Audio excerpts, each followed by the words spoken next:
Here we go.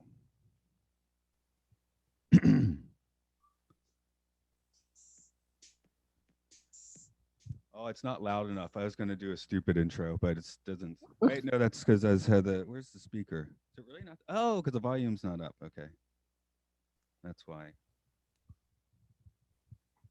There we go. I have to do it this way, don't I?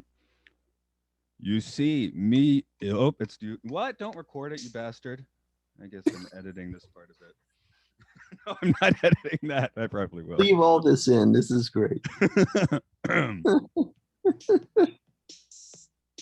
You see, me and my homies like to play this game. Some call it Amtrak, some call it Our Hygiene, the podcast where we look at educational films, experimental caught films, and off kilter documentaries.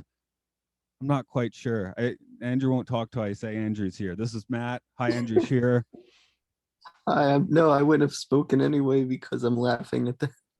Yeah, I have all those lyrics memorized. I would not have to. I had know I had those for to the rest of my life.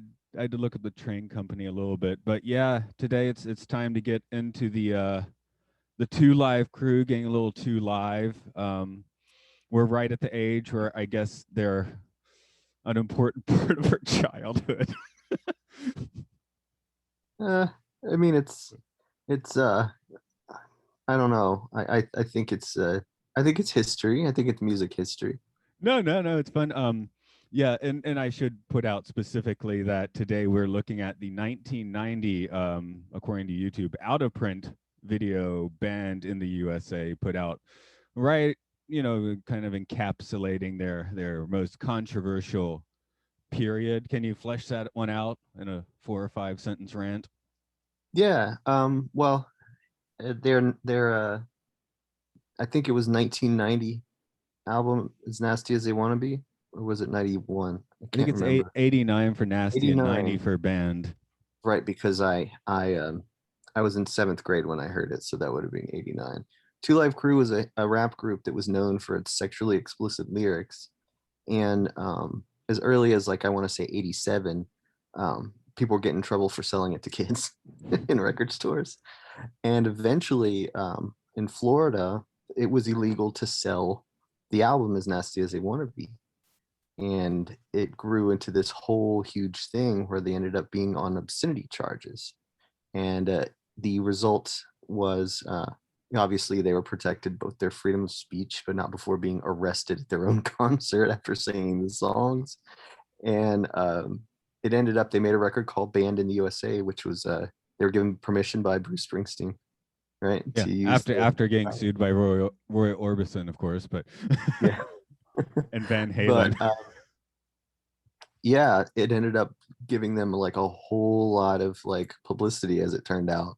And yeah, but the result was they became these poster people for the First Amendment. But it's when I was like in what fourth, fifth grade, it was this is exactly what elementary school kids are totally into. I mean, not Yes, not the yes. the acts because they don't know what they're actually talking about. It's just you hear the words bandied about and you're pretty excited about that. So, Well, yeah, I mean it's a novelty. It's a party record, you know. but I forgot about it for I forgot about them for years, and I think it was maybe 5 years ago. We had a company trip, so it's Okinawa. My company at least used to give us nice trips, and after the company party, so it's myself and two other foreign coworkers. The guy from Thailand is passed out because he drank too much, and the other guy, he's like 10 years younger than me, and he's a British fella, and he brings out the iPhone. He's like, "Hey, you gotta check this out. I don't think anyone really knows about it." He starts showing me like two live crew videos. I'm like, "Yeah, I fuck with the crew, man." But A long, long time ago, when I was a kid, a legal kid. well, I was a legal kid. I was fucking with the crew. Yeah, but um, but hearing a few years ago, like I think when we were growing up, we played in bands and stuff. So if it wasn't like live instrumentation, I think we tended to scoff at it a little bit sometimes. But Uh, listening, well, me maybe more than you, but hearing it again and kind of listening, and I just got the greatest hits or whatever. So I want to listen to some of this stuff again, and I really did start to like appreciate the production like way more. because it's Oh, okay. Yeah, I mean, the Miami-based stuff was where it kind of grew out of, and that was pretty much the first Southern rap, I want to say, came out of yeah, it came out of Florida.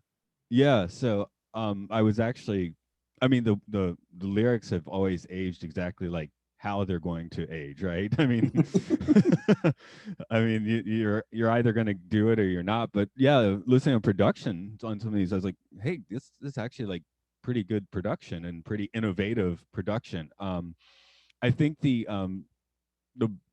the brassiness of the guitar, the obvious guitar samples, maybe Oh yeah. can make people think, oh, this is kind of crap. But other than that, and now, 30 years later, it's like funny if they're throwing in a Van Halen riff, right? So, Oh yeah, yeah. Oh, that's right. They were sued by Van Halen. They were sued by Roy George Orbison, Lucas for George because Lucas. yeah, because Luther Campbell, also known as Luke, and Dr. Luke and all the other things. Yeah, he was originally called Luke Skywalker with two Y's, and the record company was Skywalker Records. He was doing that for years, and then suddenly, when everybody else was jumping on him, I think was when when they all jumped. I think it was the parental advisory sticker, also known as the Tipper Gore sticker, was new at the time. I think Banned in the USA was the first album to get it. I can't be sure, but I think that might have been their first one. I feel like this was just somebody who was an easy target, and they were just like, "No, we mean business with this sticker." I know Let's keep Nasty got it, but it might have been like later in like later pressings or something. I'm not quite I sure don't where know. they. I seem to remember like Banned in the USA being the first like album in history to get it, but that may have been just when it was new. Yeah, And yeah, before yeah. that, they were just weird, unofficial, and that was the first official like recording industry I mean, you get sticker. 70s George Carlin albums and they put it on there now, right? So obviously when it Oh first yeah. came out, it wasn't there. And- yeah, and there were warnings. I even had like a Megadeth album with a warning, but it wasn't the official sticker. The sticker we all know with the black and the white, you know. But watching this video, um, I'm wondering if the same thing that really stood out for me stood out for you as much. What stood out to you about this video, I guess I should say. I think it was like them it was seeing people supporting them, and then it was just like time traveling because I remember seeing all these videos. MTV was like all over it. You saw the old crackers talking about obscenity. It was all through every music magazine, so it was really kind of like a time capsule. But in terms of the movie itself, the parts that I think stuck out for me the most was the band becoming these like spokespeople and these political figures, and having to like answer all these questions that you're just like, no one who made a violent movie ever had to answer. And so at one point they were talking about, and yes, there was misogyny and homophobia in their music, but there was no like talk about murder. And at one point I forget if it was Luke Campbell, or it might have been um, one of the other members saying something about like, there's metal bands. It was Marquise. Marquise was saying there was like metal bands like Cannibal Corpse and things like that. And he's like, why are they not the ones, getting arrested and stuff? Yeah, that wasn't quite what I was thinking, but that did also stand out just how well spoken they actually come across here. Yeah. I mean, obviously, Luke was their spokesperson, so he gets to say the most to the camera. But Yeah. he doesn't seem any more angry than is justified. So I know. Oh, trust me. I mean, it was a trip seeing it all, but I think, yeah, in terms of what I took away from it, I was just going like, man, no one has to answer these questions now. yeah, so that actually did quite stand out to me too. But the thing that really stuck out to me is that like Fresh Kid Ice always looked like the happiest motherfucker on the stage. Like Oh no. every second he's just like, I can't believe I'm getting away with this, even though he's kind of not getting away with it too. Yeah, yeah. Christopher Wan, I can't remember what his last name was. He passed in 2017. Right. But Fresh Kid Ice, I think, was always my favorite MC in the group because you had him, and you had what what did I just say? Marquise, brother Marquise. Yeah, and then It was Mr. Mix is the Brian producer. Ross. Yeah. Mr. Mix, yeah, was the. I didn't know if he was a producer, but he's definitely Well, the he's a DJ. DJ. Yeah. Yeah, but yeah, Christopher Wong is the only member of it that has passed away, and I remember liking his style the most. I have to admit, I did not think Luther Campbell or Marquise were the best rappers, but I thought Fresh Kid Ice had some really good style. No, but just seeing him again on 1990 and just it's it's the bullshit grin that the Sarge tells you to get off your face. Oh yeah, yeah. Well, I mean, So you think about it, it must have been fun to be in Two Live Crew.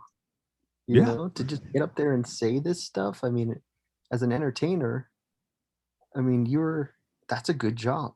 If you're not getting arrested or having people sue you, pretty good job. yeah. I mean, I put down the note.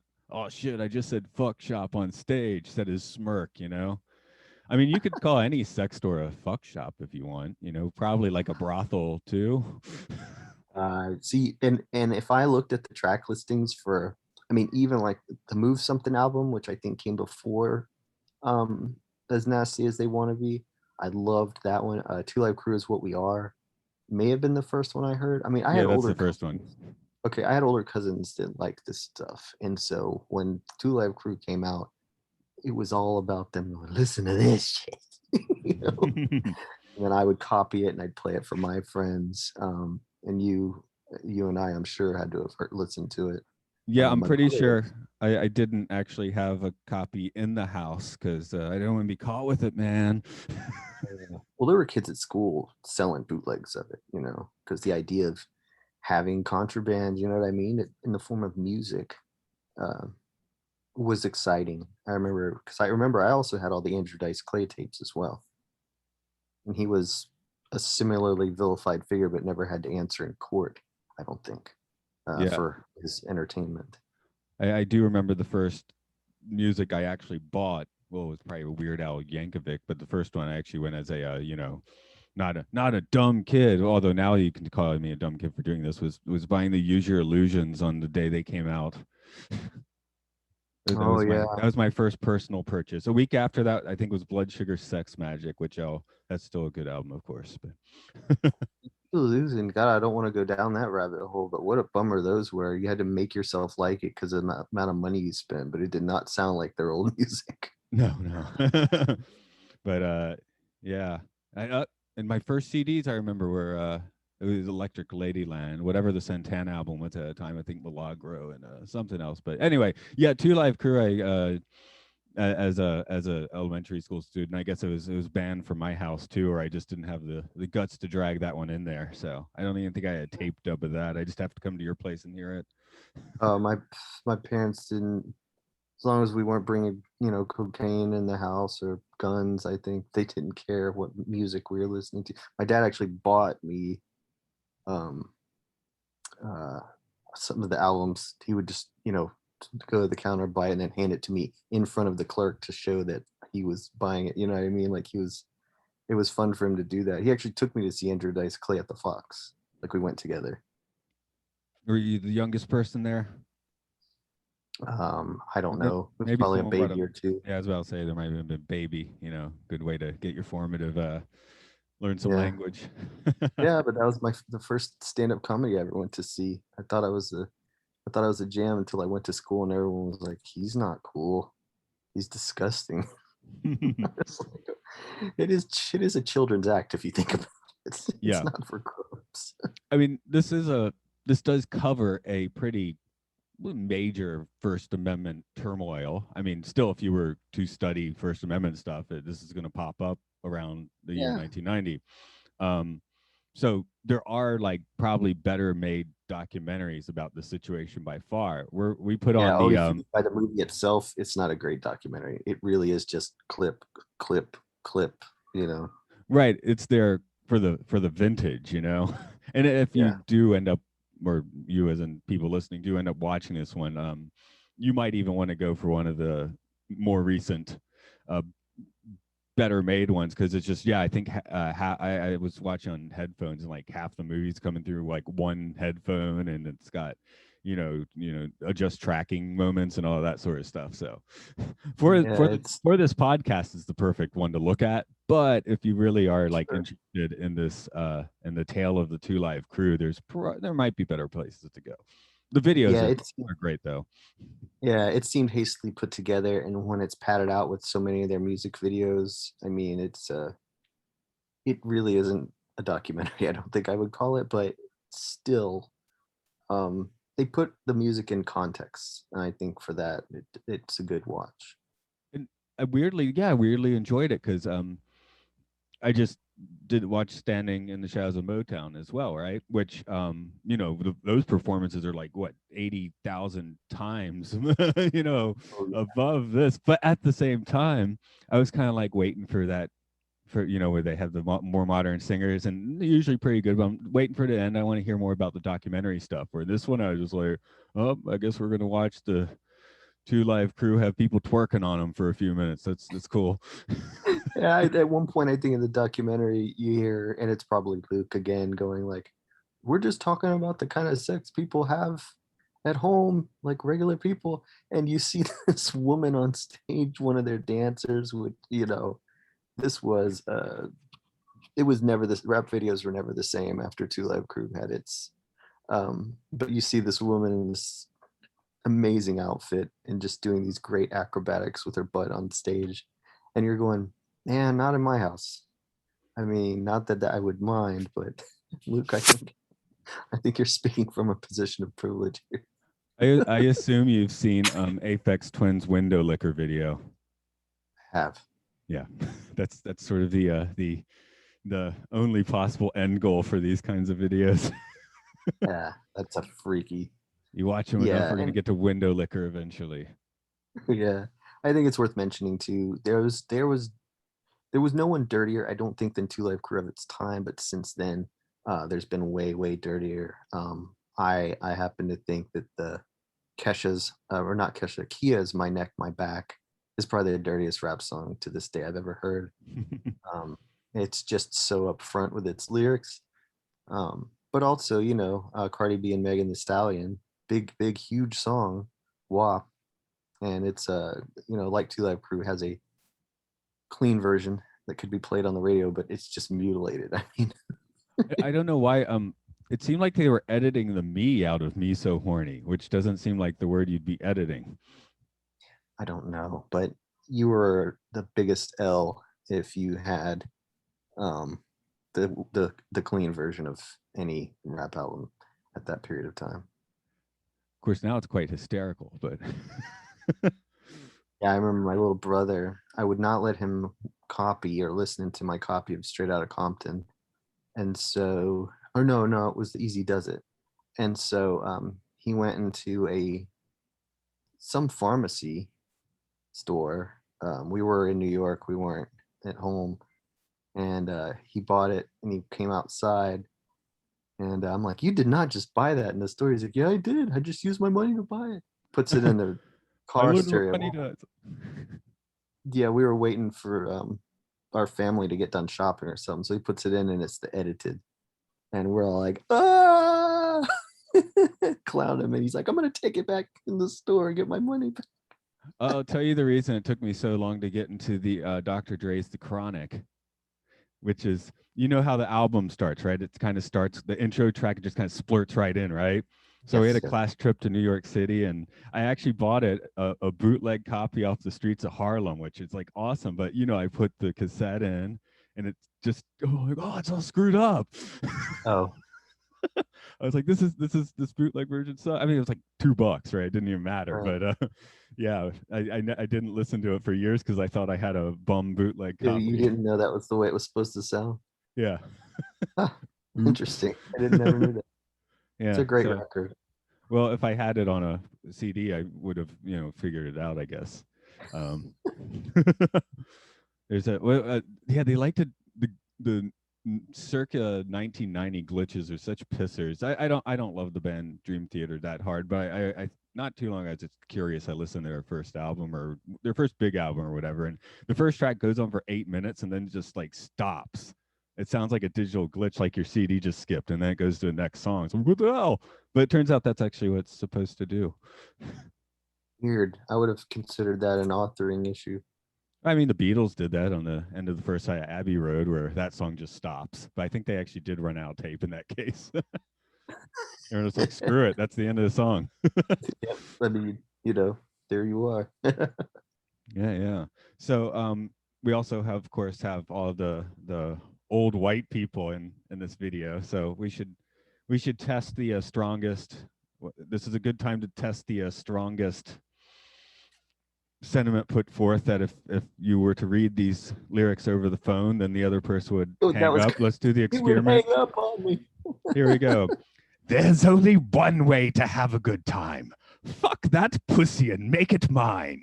Lay the bitch on the bed flat on her back. Hold her legs high. Make the pussy splack.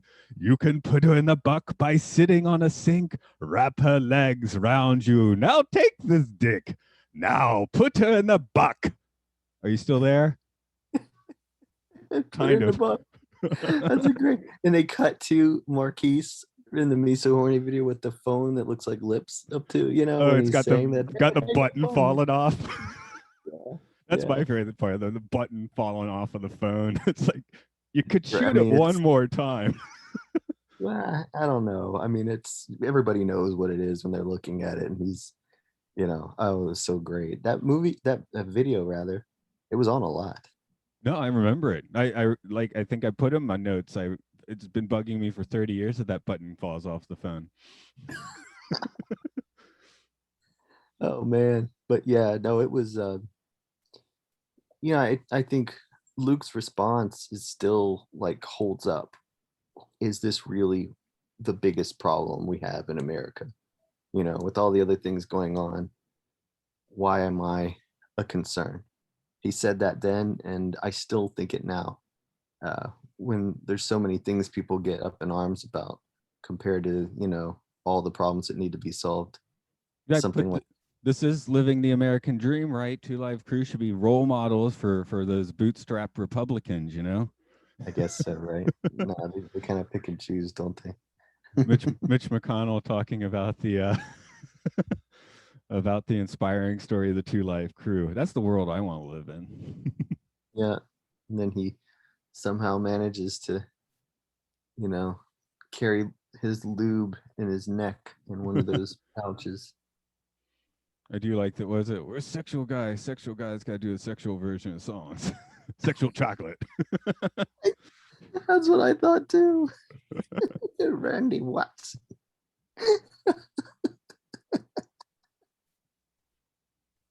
I don't even know why I wrote sexual erection is the best kind. I mean, trying to think of what the alternative to that would be. Yeah. But so I guess the climax, pun intended, of this movie would be the steakhouse gig, which was that news at the time? I guess it probably was. I don't know. I don't seem to remember that. That and the thing was just like, okay, I missed this somehow. Yeah, but it was like a place like that. Probably they can't have had good steak there. No, I don't think that was their thing they were known for. That's just a guess. Probably that charred, rubbery crap's what they give you. Look like that kind of place. Yeah. Yeah, no. Although Hooters wings, surprisingly excellent. Well, I said this, I think maybe talking on the Sci-Fi Sanctuary, Luke, or Mark, I don't remember. I was talking to somebody recently on a podcast where apparently the best chicken wings, like if you go to the top 10 chicken wings in Atlanta, like 8 of them are strip clubs. Mm-hmm. Weird why that is. I don't know. Well, you got to get something, get them in the door. Why are they so moist? I guess my only other real big thought watching this is, how long was that dude's arm broken? Oh, right. You see him in the cast like in every video. Yeah, like 80% of the footage he's in that cast. So I don't know. That may have just been around the time of, Or maybe it wasn't broken at all. It was a cell. Maybe it's a mystery. Maybe it died with Christopher Wong. I don't know. Yeah, yeah. I was like, is that actually just like a shtick, or did he actually break his arm?